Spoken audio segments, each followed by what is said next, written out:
Welcome to the Future of Education. I'm Michael Horn and excited by today's conversation with a classmate of mine, actually from college, who is leading the learning opportunities at a very neat company called Multiverse, which describes themselves as we're building an outstanding alternative to college and corporate training via professional apprenticeships. There's a lot to unpack, I think, in that mission statement. I'm going to do my best to ask questions about that and try to unpack all that it means and all the promise in its approach with one of the most exciting companies, and bring up Elisabeth Barrett from Multiverse. Elisabeth, it's good to see you. Thanks for doing this. Yeah, it's great to be here. So let's dive in at the top level. Exactly what is Multiverse and why is it different what you're facilitating from, say, if you will, the old line, your dad's apprenticeship? Oh my goodness, what a great question. I think when people hear apprenticeship, they still picture hard hats and things like that. That is not what we're doing. We are doing what we call professional apprenticeships. So this is applied learning in context where it's really important to understand that people are full-time employees of a company. It's not an internship. So they're full-time employed by a company, seen as a worker like everyone else. And then at the same time, they're getting trained by Multiverse coaches through our Multiverse structure in context of their job in a very specific area that will result in them having, qualification or specialism or an ability, for example, software engineering or project delivery capability or data analysis or data science at the end of that. So they're not paying for it. They're paying for it with their time, but they're not paying for it. The company's paying for it. They're getting that training. They're not having that debt. And they know for sure that they can do that thing, not just in theory, but in practice, because they're applying it in context and getting coached. So definitely not your dad's apprenticeship, I would say. And it's a set of fields that historically people have thought as not being part of apprenticeships. I'm curious first on the company side, just to start to unpack the solution that y'all are facilitating. On the company side, why are they paying for it? What's the value that they're seeing out of this approach? Yeah, this is a real question. And I mean, the problem that we're solving is one that everyone is talking about, which is how do you have the right talent and skills in your organization for the future? And we know that companies are losing money when they can't analyze their data correctly and they can't make use of better supply chain or better improvements as a result of that. We also know that companies need these skills to be able to innovate and deliver in the future. And what happened during the pandemic is it just highlighted and it accelerated that. So suddenly people were saying, oh my gosh, we need to pick up the pace here quite a bit. And so there's really two tailwinds here. One is people just really realizing that digital transformation needs to happen a lot faster and now.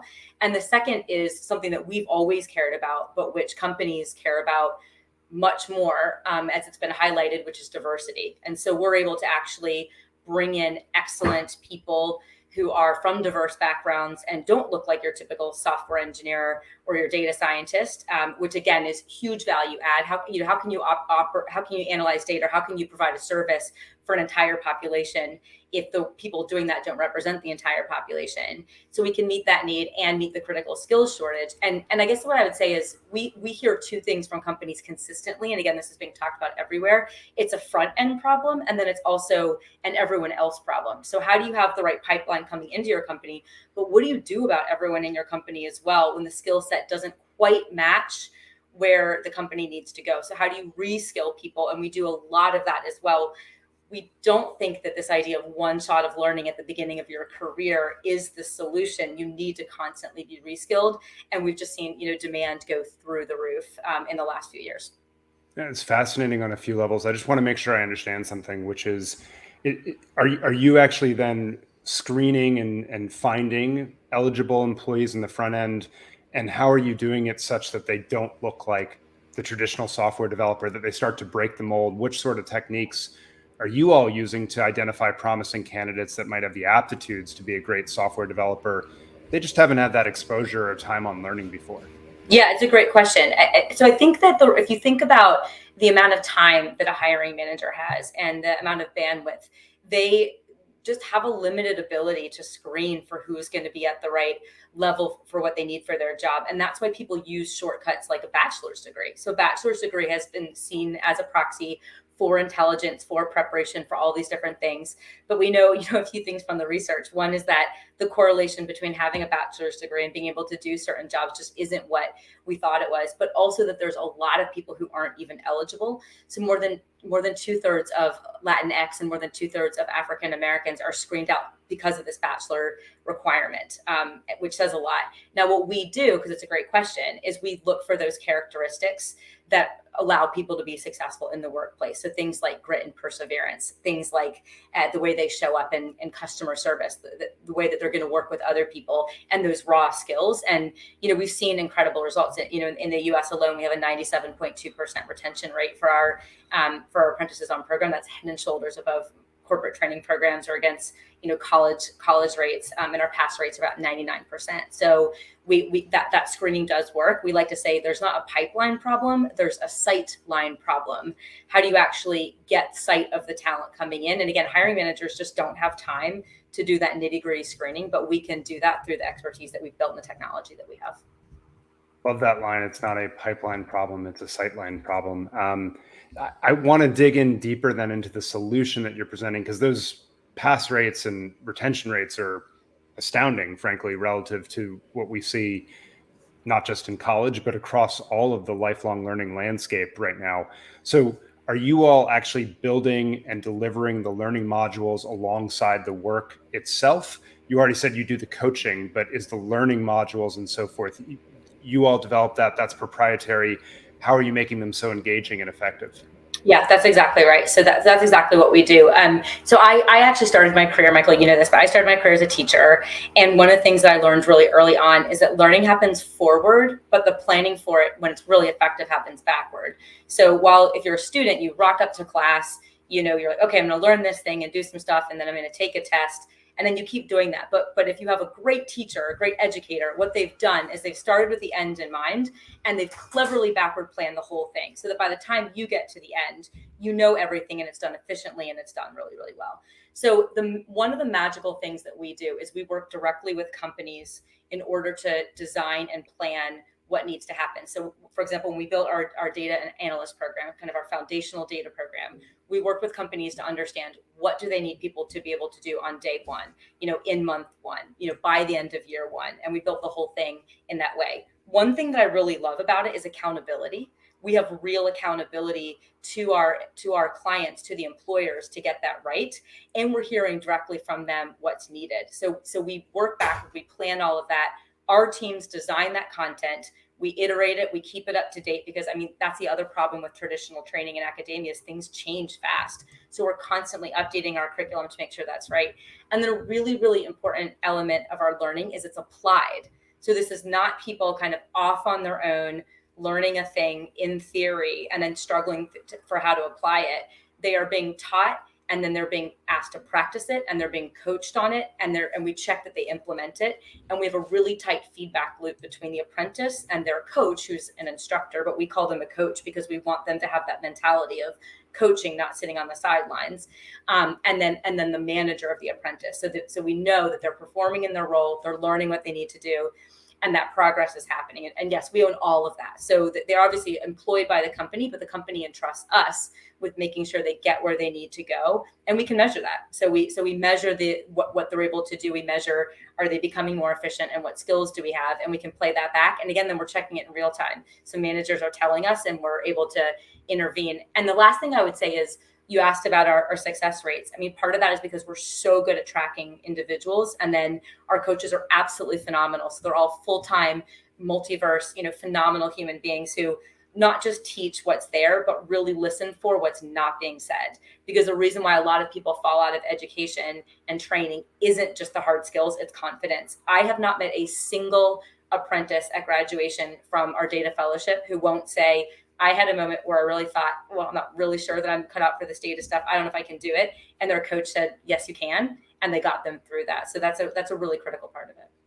That's incredible. I want to come back to that coaching piece, because when we talked a month or two ago, it jumped out to me that you have developed an incredible model for supporting learners. So I want to come back to that. Let's stay on the content for just another beat, which is to say, so essentially you're building digital content, it sounds like, that probably there's some commonalities across employers, but then there's also some specific modules or elements based on the specific skill package or things that an individual employer needs, if I'm understanding you right. So there's some general layer, and then there's some specific for different companies, if that's correct. So first I'll let you confirm that. But second, what's the profile of employer that you're typically working with, and what does customization look like in that context? Yeah, great question. So I would say there's a lot more common than one might expect. So if you need like really excellent data analyst, then there's going to be a set of common things that they need to be able to do. Now, they might use different types of packages. They might use, one might be using Tableau, another one's using something else. So we do take that into consideration. If you're thinking about what's really interesting, for example, about software engineering, is that there is a thing about what language they need for their employer, but every software engineer will tell you that you need to be able to teach yourself to learn multiple languages. So all of our software engineers, for example, learn at least 2 languages, and then we teach them how to continue to learn. And we have front end and back end pathways within our program. So there's that optionality. So I would say there is a very clear set of outcomes we have to achieve by client. And then what coaches are able to do is personalize that to the apprentice and in that situation. So every apprentice has personalized objectives that they're working to meet, and they can do things slightly differently. That's the general way that we plan things. But again, I think you'd be surprised that the level of commonality is pretty high for most of the stuff that we need. And then there is some optionality. Yeah, that's interesting. So essentially now that means you're screening on the front end, finding great people, helping them come in, developing them through the content. In some cases, you're upskilling people who are already at the company so that they can continue to find productive roles and contribute within the employers. And then you're doing all this coaching to help make it successful. I want you to go deeper into that coaching model, because it was clearly something that stood out when we talked, and about how your coaches approach both proactively and reactively the challenges that students have as they learn. I would love to. You'll probably have to rein me in, because I think it is a really exciting model for so many reasons. And one of the things I think I shared with you is that when I joined Multiverse, like, my bar is so high now for what I would work on, and I wanted this to be a model that I would want family, friends, anyone in my life to go on, and Multiverse really is that. So the coach allows for a personal relationship with that apprentice. And there is a science behind all of this. Like, there's a science behind the way that we design our programs so that apprentices and coaches build a relationship early on in the program. And they're designed so that the relationship is kind of front loaded and then tails off, so that apprentices become more and more independent. At the same time, really, the apprentice ramps up more and more in what they can do on their own.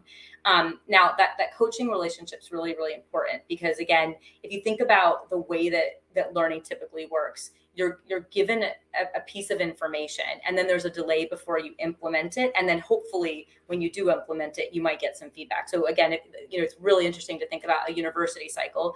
If you go and get a bachelor's degree, you learn some stuff, and you'll find out, like, in 3 years if you can actually apply it, in a good context. But even most training that people do, or if you do an online course, there's going to be a delay. So we really close that loop, and the coach closes that loop and is able to see right away if that person's being effective, and then they can correct that right away and teach them. So if you were to kind of visit one of our instructional sessions, you would see people working through real problems in context, like working through case studies and working through different examples. And one thing I just love is we have this concept of that we build into our programs, this idea of nuance, which is the difference between someone who's good at something and someone who's excellent at something, is that you can nuance it. So if you think about a project manager, you can teach someone how to be a project manager, but project managers who are okay, they follow a formula. Here's how you engage stakeholders. Here's how you do a plan. Project managers who are really good, they know what shortcuts to do in certain situations. They know where to shorten things or to lengthen things or go deeper. And we practice stuff enough with apprentices, and they get enough coaching that they really have that nuance and that critical thinking. We also build in a lot of reflection and feedback. So one of the things we know is that for people to continue to be successful in their career, they need to be open to feedback, especially feedback they don't like, by the way, and they need to be reflective. And so they build this way of operating in this practice that makes them effective, but then extends into the future. So the type of individual you get who's been through a Multiverse program, whether they're existing employee or a new employee, is someone who's going to kind of be highly trained in this model of development as well, and expanding that growth mindset, which we know pays dividends. It's interesting. It also combats the stereotype, I'll say, of the millennial generation and sort of their reaction to that sort of feedback, directly building that competency into the individuals with whom you're working. Something else that strikes me from listening to this is really these coaches are acting as tutors in a mastery-based learning system, it strikes me, where they say, you're still not quite mastering this. We're not going to let you just sort of skate by with a 70% or something like that. We're really going to develop you from that novice learner to an expert learner, as you said, and make sure we stick with it. How much of the intentionality is there, of this mastery-based approach as opposed to the traditional or conventional school-based approach that's time-based or credit hour-based, but not focused on learning? Yeah, I love that question. So I think a lot about this. So we have 3 pillars of our learning. One is that it's applied. So it's all about real world applications, about real world context. It's about that accountability for what the person can do and what companies need people to be able to do in the future.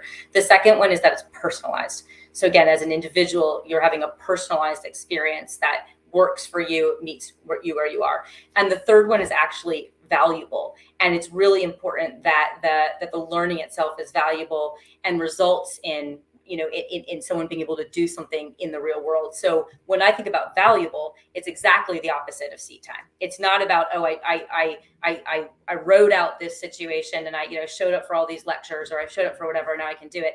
We want to know that they can do it. And actually one of our principles in our assessment process is as many at bats as is needed. So it's not about, again, it's not a gotcha system. It's about, we'll train you and we'll support you until you get there. And we have amazing data tracking. So one of the things that we did in the last 2 years is we built an amazing data system to track the individual outcomes and the learning and a lot of indicators for all of our apprentices. So we know where they're struggling and why. And again, sometimes it's learning and sometimes it's not, but it allows us to catch things really, really early, and then to group people or to support them further or to get under the root cause of what's going on. It's exactly what you said. It's a mastery-based system. It's really not about checking boxes. I mean, ultimately, we want to know if people are able to do stuff in context. And again, I love that because there's no distance between us and employers. Our clients don't wait for a year to ask for more apprentices. The majority of our clients after a quarter say, oh, this is working, we want more right away, because they're seeing it in practice and they're seeing the value add. Wow. That's stunning, because to have a feedback loop around learning that quick answers the question of ROI in ways that I think aligns both short and long term, which is one of the big questions that at least I often get with training programs is, how am I going to demonstrate that value? I want to turn in our time now to that traction that you're seeing in the marketplace. Obviously, you all recently got a gaudy valuation of well over $1 billion. So that got a lot of attention. What's the real traction on the ground? Let's start on the Europe side, because I want to talk a little bit about those dynamics before we talk about the move into the US.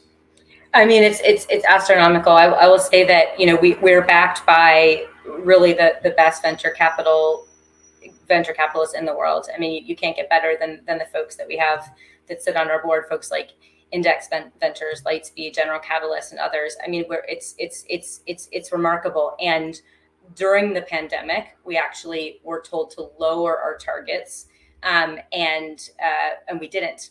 And actually, every other company that I know did, and we actually significantly outperformed those every year. We set really ambitious targets and we outperform those. So so our valuation is really a reflection of the fact that I don't think there's any other company growing at the pace that we're growing at Series D. And we're talking about, people who are working with, the best SaaS companies in the world and are still saying, this doesn't happen. So the pace really has been pretty insane. When I joined Multiverse 2 years ago, we had about 1,000 apprentices. Now today we've got 10,000. And that's just, accelerating really, really, really fast. In the UK, we're always talked about when you hear about apprenticeships, it's kind of becoming synonymous with Multiverse. And we're working with all the major employers you could possibly expect. And then the US is a really interesting story, because actually the problems that you see are more acute. So when you look at things like student debt, I mean, it is a much more acute problem in the US. When you look at a problem like diversity and access to jobs, I mentioned those statistics about screening out Latinx and African Americans, that is super, super acute in the US. So for example, you might have heard of 110, which is a really impressive organization with a mission to have 1 million Black professionals in high performing jobs in the next 10 years. We are a partner to them to actually make that happen, and are working at pace to do that. We work with the likes of Cisco, Verizon, Google, and are talking to pretty much every board that you can name, and that pace has been very, very fast. So our valuation in the round that we just raised reflects the immediate traction and continued success that we've had in the U.S. market, which really isn't going away. The urgency is there, and just to be able to solve that problem, I think is really important, again, for people coming into the workforce, but then again keeping that workforce relevant. I wonder if you'd comment a little bit. A lot of people, when they look at this problem, and you just started to answer that there is traction in the US because you are really solving a pressing problem that doesn't need government action. Yet nonetheless, I think people looking at this space historically have said, gee, apprenticeships have been way more present in European countries than in the US. And I'm just curious, sort of your perspective structurally, why that is, why it made sense for Multiverse to start over in the UK and Europe first before it came to the US. Sort of just reflect on the differences structurally and how maybe those are fading away, or if they are not, what lessons should we draw from that? Sure. So I think there's a few things. I mean, definitely the apprentice model is more intuitive in Europe. But one thing I would say is you still get articles in the FT about apprenticeships with people with hard hats and neon vests. So there's still, even here, there's still work to be done. I'm sitting in London today, but I'm often not here. And so I would say that's one thing. But I'd also say, you have a more government driven model for a lot of things in Europe and in the UK than you have in the US. So the British government recognized, some time ago that the university system wasn't getting the whole job done, and there needed to be alternative pathways. And they said, okay, well, how do we address the fact that a lot of people are being screened out of universities, and again, that universities are a bit too slow, and how do we solve this massive job shortage and the skills issue? So the government was looking at this crisis around software engineers, around data folks and others, and saying, for us to stay competitive, we need to address this. And they created a mechanism that supports the funding of apprenticeships for companies, where companies, basically pay their own money into a pot and then use that to fund apprenticeships here. So the government has accelerated that process here to get things moving. There's nothing like the innovation of the American business community, like nothing, right? So if you want to solve a problem and you want to do it well, the American business community is going to figure out a way to do that. And what you see, and what we see in the U.S. is the ability to measure very tangibly that you talked about return on investment. So if you look at it, we talk to companies all the time. We look at the people that they're recruiting for, the gaps that they have in their current workforce, what that doesn't enable them to do, and then how much they're paying, for example, recruiters and external recruitment fees, and the maths are really simple. So of the conversations that we had in the last quarter, like of every conversation we had in the US, we presented business cases to our clients, we won 92% of those bids, right? So it's very easy to show what that progress looks like. And then again, once folks are in, we can measure the contribution in terms of skills and efficiency. But I mean, we're talking about significant money here. We're talking about hundreds of thousands of dollars, for example, for an FMCG company that we're speaking with, where that was their loss last year by not being able to analyze their data properly and act. So, I mean, this is a pretty clear return on investment. This is not like a nice to have. This is urgent. And the final thing I would say is, again, when it comes to diversity, there are just whole areas that were written off. Like, I don't know how many conversations you've been in, but I've been in many where people say, oh yeah, our company's super diverse. I mean, except for the engineers. And then that's accepted. Well, yeah, sure. The marketing team is diverse, but not the engineering team. And no one's been able to crack that. So if Amazon was to hire every single computer science graduate this year in the US, they would still have a shortage of the number of engineers they need to hire, right? Then you pile diversity on top of that. So that the ROI is very concrete. This is, again, not a nice to have.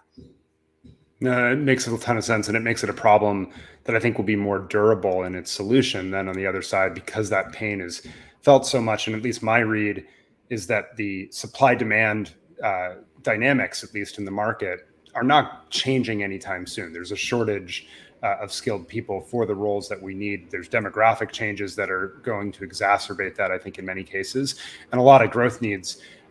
In our remaining time, I want to ask two more questions. One is from one of our viewers, and there have been a number of comments trying to get in touch, I think, with Multiverse for partnerships and the like. So I'll let your team comb that afterwards. But this is a question of how Multiverse's lessons learned work or apply to the tech digital work versus sort of more blue collar frontline jobs. And I guess the question there is, how expansive, right, in terms of field. You've named a lot of digital skills that you all are starting to work and make the apprenticeship model work in.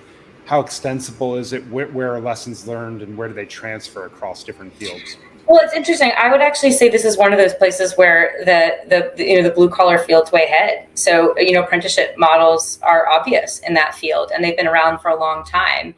In fact, when I talk to people about this, people who themselves were trained through apprenticeships, in those kind of careers, they're always saying, "Well, yeah, that's how I was trained." It makes a lot of sense. So, in lots of ways, we're actually learning lessons from them and applying it, and then applying it in the professional context. But there's the kind of key principles hold, right? Which is you have to be able to do things in context. You need the right kind of training and mentorship to be able to do that. You need a structured program to be able to do that. And ideally, again, we really believe that people shouldn't go into debt to get into these kinds of careers, especially where companies really need it. Yeah, and that earn and learn component of what you're doing, I think, is critical. Last question for me is sort of projecting forward, because it's on your website. You all have named that this is an alternative, maybe even a replacement to the traditional college pathways that we've known and seen.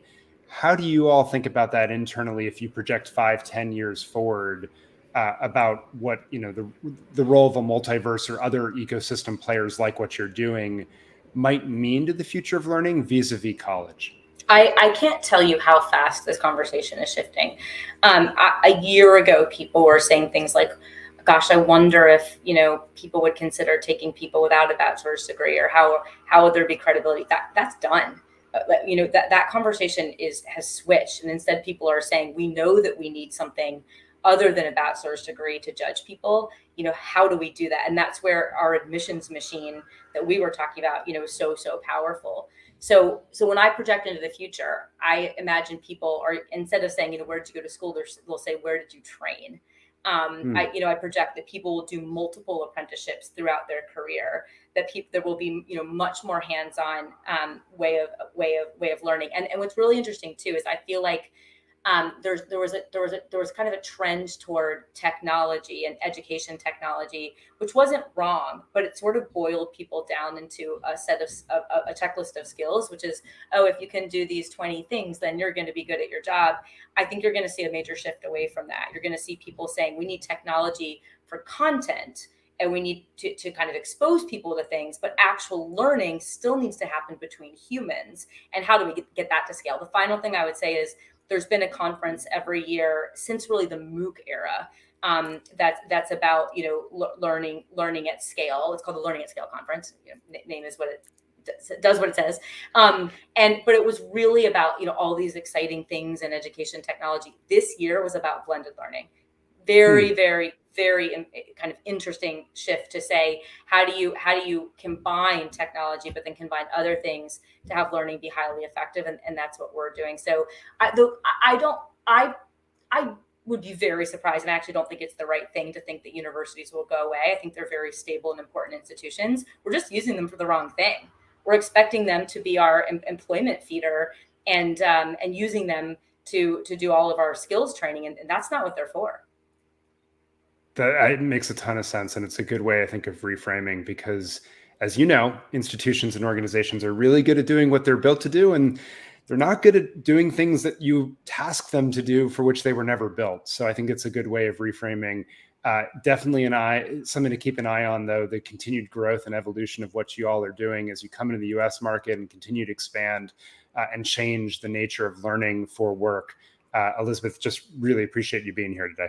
Oh, I love the conversation. Thank you. It's been really fun. Obviously, I'm really passionate and just excited about what we can make possible. Terrific. And for all you who've tuned in, keep an eye out for more on this on the channel of the Future of Education. And I will make sure that Elisabeth sees the comments in here so that she or others can engage where it makes sense. So thanks so much for joining us again. Thank you.